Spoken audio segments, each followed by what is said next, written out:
Setelah melewati bulan-bulan kering, tanda-tanda musim hujan mulai terlihat di langit Indonesia. Berikut adalah sekilas informasi mengenai prediksi musim hujan tahun 2025.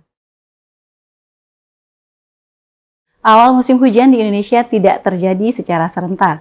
Sejumlah wilayah seperti sebagian Sumatera, Banten, Jawa Barat, Jawa Timur, Kalimantan, Sulawesi, dan Papua Barat Daya bagian utara telah memasuki musim hujan.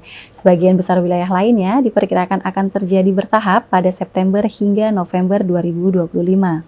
Selain itu, BMKG memprediksi sekitar 96 zona musim atau sekitar 13,7% akan mengalami musim hujan sepanjang tahun tanpa jeda musim kemarau, meliputi sebagian kecil Sumatera, Jawa, Kalimantan, Sulawesi, Papua, dan Maluku.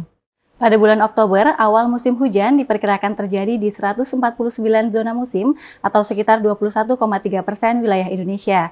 Daerah yang mulai memasuki musim hujan meliputi sebagian Lampung, sebagian besar Pulau Jawa, Bali, sebagian Nusa Tenggara Barat, Sulawesi bagian selatan, Papua bagian timur, dan Papua Pegunungan. Pada bulan November 2025, awal musim hujan diperkirakan terjadi di 105 zona musim atau sekitar 15% wilayah Indonesia.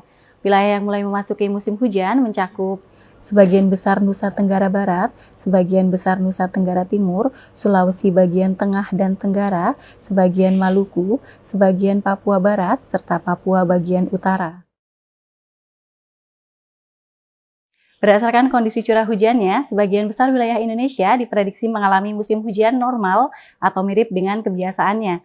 Namun demikian, beberapa wilayah diprediksi memiliki akumulasi curah hujan di atas normal, meliputi sebagian kecil Sumatera, sebagian besar Banten, sebagian besar Jawa Barat, sebagian Jawa Tengah, sebagian Jawa Timur, sebagian Bali, sebagian Nusa Tenggara Timur, sebagian Sulawesi, sebagian Maluku, Papua Barat Daya bagian selatan, sebagian Papua Barat, Papua Tengah bagian selatan, Papua Pegunungan bagian selatan, dan sebagian Papua Selatan.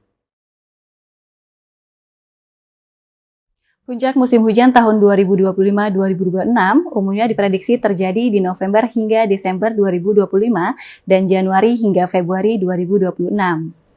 Pada periode tersebut, kita perlu selalu waspada dan saling peduli dalam mengantisipasi potensi bencana hidrometeorologi, terutama di wilayah rawan banjir dan longsor.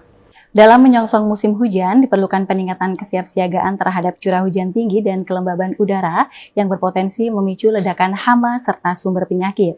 Pemerintah daerah perlu menyiapkan langkah mitigasi untuk mengurangi resiko banjir dan longsor, terutama di wilayah dengan sifat musim hujan atas normal.